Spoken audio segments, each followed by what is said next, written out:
Hello everybody! Isa na namang two-move cheese puzzle po. Ang papakita ko sa inyo, ganyan po siya. Sa loob lang ng 2 tira ay mamatihin na itong block.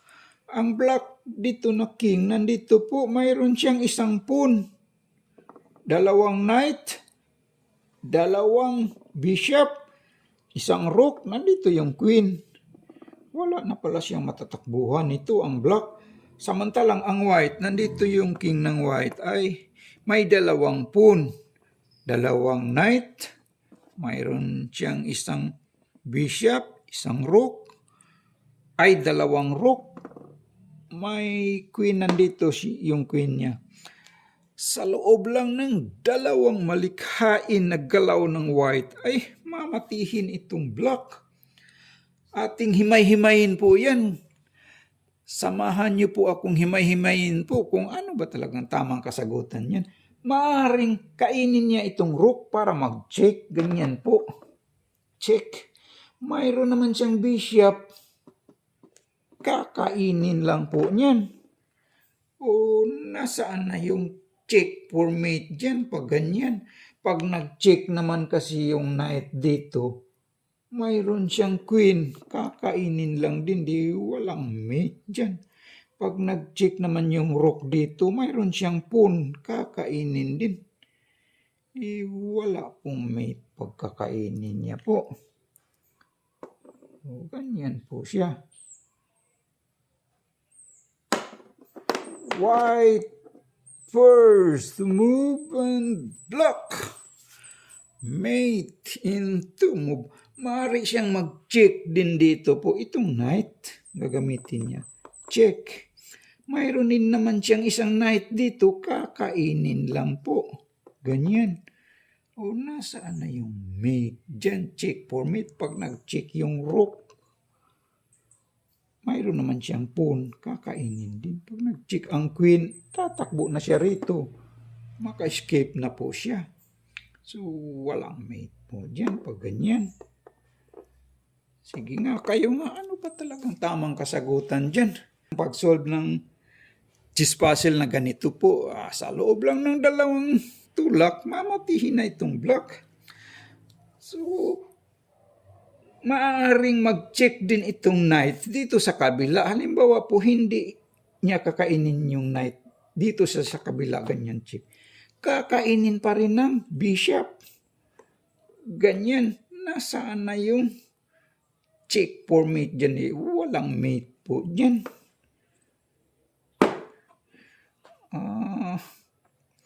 Maaari din pong itong knight, hindi siya mag-check. Halimbawa, tutulak siya dyan, parang mag-check na siya roon. Pag ganyan po,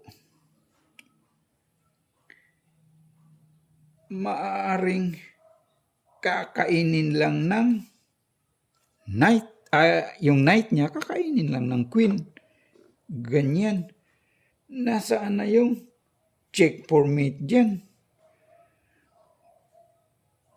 Wala po. Pag ganyan, walang mate. Pag nag-check naman siya dito yung queen, kakainin may rook siya. Pag nag-check siya rito yung queen, makatakbo pa siya dyan. Walang mate po niyan.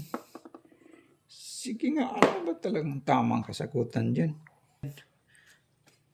Ganyan po siya. Ang tama palang kasagutan dyan po ay itong bishop. Bishop A3. That is the right move. Halimbawa po, haharangin yan. Haharangin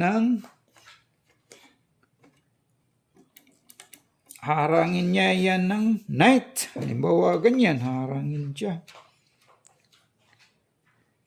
Ma-check naman ang block dyan by pawn. Checkmate. Ano pang pangharang? Halimbawa po, ganyan, pag ganyan siya haharangin ng block.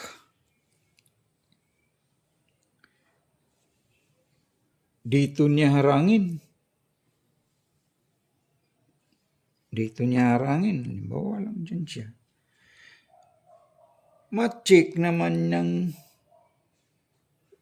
black dyan by queen. Checkmate. Ano pang pangharang niya dyan? Halimbawa,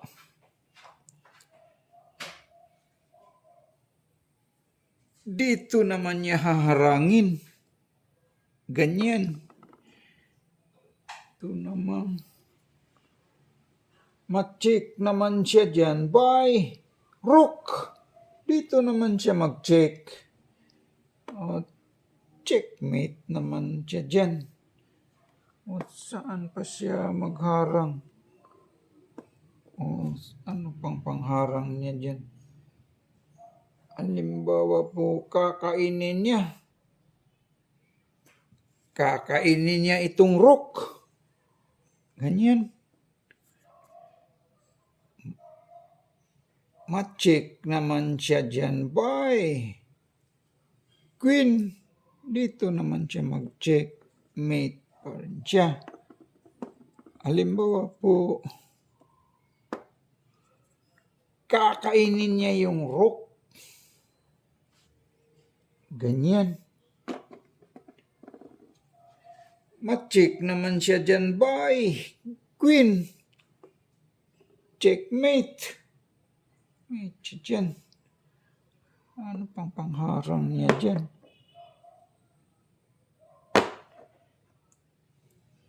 Halimbawa po, ano pang pangharang niyan? Haharangin niya ng knight. Parang pag nag-check siya doon, kakainin niya. Halimbawa, itong pangharang knight, dito naman siya, harangin niya. Ma-check naman siya dyan by queen. Dito lang ang check niyan. Mate pa rin siya. Ano pang pangharang niyan? Halimbawa, itong knight. Itong knight ang iharang niya.